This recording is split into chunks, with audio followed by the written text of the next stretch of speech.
13h, 14h, Europe 1 Info. Et à 13h15 sur Europe 1, c'est le moment d'accueillir notre chère docteure Brigitte Millot pour la chronique santé du jour. Clélie. Docteur Millot, bonjour. Bonjour Clélie. Alors dimanche, ce sera la journée mondiale de la ménopause et vous nous dites que c'est d'une période et qu'on peut en faire une opportunité pour les femmes.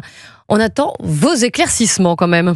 Alors Clélie, la ménopause est un mot que l'on prononce encore trop souvent à voix basse, comme s'il fallait le cacher. Et pourtant, c'est un passage universel. Chaque femme, un jour, y arrive. C'est tout simplement l'arrêt définitif des règles, suite à l'arrêt de sécrétion des hormones féminines, les estrogènes et la progestérone. Cette période marque, certes, la fin de la fertilité, mais certainement pas la fin de la féminité. Je rappelle que la ménopause survient dans 90% des cas aux environs de 50 ans. Et je rappelle aussi que 50 ans, c'est très jeune, très très jeune.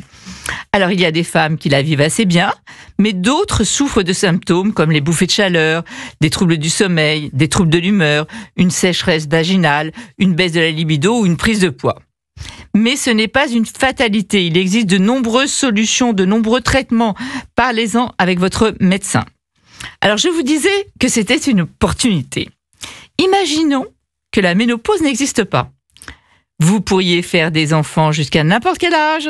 Ça veut dire quoi? Ça veut dire d'abord être épuisé, parce que c'est épuisant de faire des enfants, surtout à 60 ans, 70 ans, 80 ans. Ça vous demande une énergie folle, mais ça veut dire aussi beaucoup de problèmes. De malformations pour les enfants, notamment. On sait très bien que plus on fait des enfants tard, plus il y a de risques. Ça veut dire aussi ne pas les voir grandir. Si vous les faites à 80 ans, à un moment, ça va s'arrêter. Donc vous voyez, quand je vous dis que c'est une opportunité personnelle, c'est une opportunité sociale et c'est une opportunité professionnelle. Donc, vive la ménopause. Voilà, on va terminer sur cette expression vive la ménopause. Merci beaucoup Brigitte Millot. On vous retrouve lundi à 13h15 comme d'habitude.